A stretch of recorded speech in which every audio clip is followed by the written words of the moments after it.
এই বান্ধবী, কোথায় গিয়েছিলিস রে? তোর মনে আছে আজকের দিনে তোকে বান্ধবী হিসেবে পেয়েছিলাম? এই শান্তি পেয়েছি। তুই আর আমি মরেই শান্তি পেয়েছি, বল? তাই তো, তোকে না দেখতে পেয়ে তোকে খুঁজতে আসলাম রে। আজকে অমাবস্যা, মনে আছে কি তোর? মনে কি আমার নেই? আজ আমার মৃত্যুবার্ষিকী। আজকের দিনে আমায় মেরে ফিরে দিয়ে গিয়েছিল এই পুকুর ধারে। তাই ওই পুকুর ধারেই বসেছিলাম। জীবনতে তো কখনো শান্তি পাইনি, মরে গিয়েই একটু শান্তি পেয়েছি, এই আর কি। চল তোকে আমার জীবনের গল্প বলি। আমার বিয়ে হয়েছিল মধ্যবিত্ত একটি পরিবারে। সেখানে শ্বশুর বাড়ির খুব অত্যাচার ছিল। মা গো, এই কাল মেয়েকে কি কুলক্ষণে যে বিয়ে করেছিলাম। আমাদের বাড়ির সব কাজ করবি তুই, আর মায়ের সব কথা শুনবি। তোর মতো কালো মেয়েকে বিয়ে করে তোকে আমি উদ্ধার করেছি, মনে রাখবি। নালে সারা জীবন ওই বাপের ঘরেই পড়ে থাকতিস। তুই আমাদের বাড়ির কাজের লোক, কাজ করলে থাকবি, না হলে তোকে ওইখানে বসিয়ে দিয়ে আসবো, তোর বাপের ঘরে। মনে থাকবে তো? আর সব সময় আমাকে কালো মুখ দেখাবি নে বলে দিলাম। বাপের ঘর থেকে এই খাট আলমারি পেয়েছিস বলে এটা ভাবিস নে যে তুই খুব সুখে আরাম করে এখানে থাকবি। বুঝলি কালি, এখানে তোকে খেটেই খেতে হবে। যা সুখ ওখানে করে নিয়েছিস, এখানে তোকে বাসন মাজতে হবে, ঘর মুছতে হবে, উঠোন ঝাড় দিতে হবে, রান্না করতে হবে, কাপড় কাচতে হবে। সব কাজ তোকেই করতে হবে, তবে এই ঘরে তুই থাকতে পারবি। আর না হলে আমার ছেলে যা বলেছে সেই রকম বাপের ঘরেই পাঠিয়ে দেব। সব কাজ মুখ বুজে করতাম, আর মনে মনে আফসোস করতাম। পাড়া প্রতিবেশীদের কথায় মা যে কেন বিয়ে দিতে গেল কে জানে। আমার মা বাবা তো কোনোদিন এরম অপমান করেনি। হায় রে বিধাতা, কি করলে আমার সাথে? সব কাজ একাই করতাম, উঠোন ঝাড় দেওয়া থেকে শুরু করে সমস্ত কিছু। তাও আমার শাশুড়ি মা পেছন থেকে এসে আমাকে খোঁটাই দিতে শুরু করে। প্রথম প্রথম তো শুধু খোঁটা দেওয়া শুরু হয়, তারপরে আমার জন্য আরো অনেক কিছু অপেক্ষা করে। এই যে সারাক্ষণ কি শুধু উঠোন ঝাড় বাসন মাজলেই চলবে, নাকি রান্নাটাও চাপাতে হবে মহারানী? রান্নাটা না করলে যে বেলা গড়িয়ে দুপুর হয়ে এলো, আমরা খাবো কি? মা বাবা কি তোমাকে এইটুকুও শেখায়নি? যেমন কালো রূপ তেমন কালো কাজকর্ম। বাজে মেয়ে একখানা, তাড়াতাড়ি করো, রান্না বান্না করতে হবে না? খেয়ে বেরোবো না আমরা? যত আপদ আমার ভাগ্যেই জুটেছে।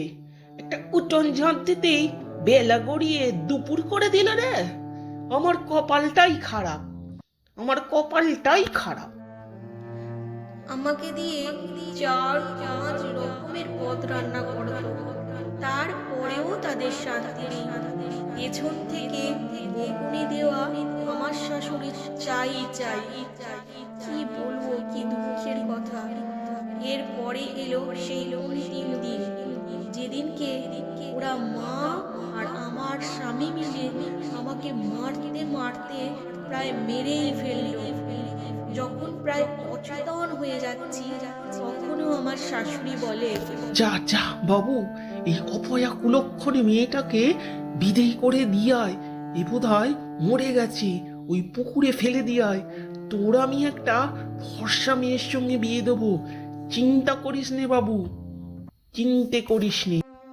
তারপর থেকে বান্ধবী আমার এখানেই বাস। এখান থেকে তো আর কোথাও যাইনি। পাঁচটা বছর কেটে গেল। তারপর তুই এলি, আমি আর তুই। এই তোই আমাদের শান্তির সংসার। বল, যা হয় আমি তোকে বলি, তোর যা হয় আমাকে বলিস। এর থেকে সুখ আর কি? তবে পাই আমার বরটাকে, তাকে মেরে ঘাড় মোটকে তবে আমার শান্তি হবে। তবে বান্ধবী, তুই আমার গল্পটাও শোন। আমারও সেই একই। তবে তোকে কালো বলে গালি গালি শুনতো, আর আমার রুমি আমার সব থেকে বেশি শত্রু হলো। আমায় রূপবতী বলে আমাকে পাড়া প্রতিবেশী সবাই বলতো, এ তাড়াতাড়ি বিয়ে দিয়ে দাও, তাড়াতাড়ি বিয়ে দিয়ে দাও, বড় হয়ে গেলে একে আর কেউ পছন্দ করবে না।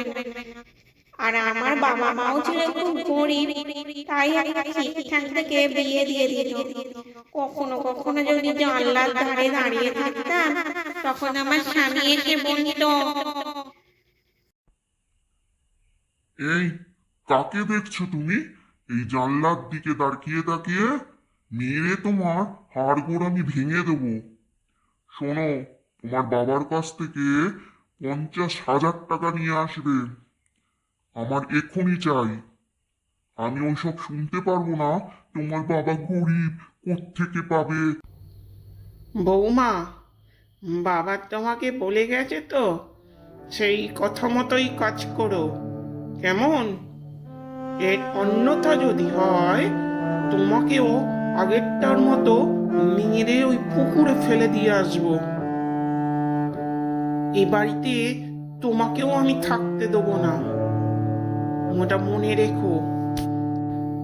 আর কাক পক্ষীতেও টের পাবে না তোমাকে মেরে ফেলে দিলে। তোমার বাবার থেকে টাকা আমাদের চাই চাই, জানি না কোত্থেকে সে পাবে। ভালোয় ভালোয় টাকাটা জোগাড় করে দেবে, না হলে এ বাড়ির দরজা তোমার জন্য বন্ধ হয়ে যাবে। শুধু বন্ধ তো হবে না, তোমাকেও আমরা মেরে শেষ করে দেবো। তখন দেখবে কি কেমন লাগে। বুঝলি বান্ধবী, এভাবেই একদিন শাসাচ্ছিল। তারপরে কি হলো কে জানে, আমার বোনের মাথাটা গরম হলো, আর আমাকে মারতে মারতে প্রায় মেরেই ফেললো। ফেলে এই পুকুরটাতে আমাকেও ফেলে দিয়ে গেছে। আর যেহেতু এখানে আসা যাওয়া মানুষের একদমই নেই, সেই জন্য কেউ কাকপক্ষীতেও টের পায় না রে। তবে আমিও যাই আমার মনকে, আমিও মুন্ডটা হঠাৎ করে মটকে দিতে।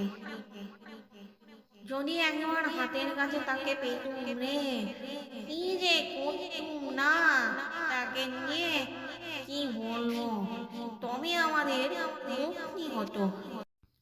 ওই দেখ, ওই দেখ, কি আসছে বলতো? এই পথ দিয়ে তো কেউ আসে না, নতুন বিয়ে করে কেউ নিয়ে আসছে, তাই তো? হ্যাঁ রে, এটা আমার বর। নতুন মন্ত্রী আসছে এই পথ ধরে। আসলে এটা গ্রামের শর্টকাট তো, সেই জন্য। না, এটা তো আমার বর। তার মানে দুজনেরই বর এক। তুই আর আমি সুদিন রে বান্ধবী। আবার একটা মেয়েকে নিয়ে এসেছি, একে মারবার জন্য। এই মানুষটা মোটে ভালো নয়। তোকে তো আমরা যেতে দেবো না, তোকে আমরা এখানেই শেষ করে দেবো। দেখ কেমন পাটা জমিয়ে দিয়েছি বোন, তোকে আমি বাঁচিয়ে দিলাম। তুমি ভয় পেও না বোন, তোমাকে আমরা কিছু করবো না।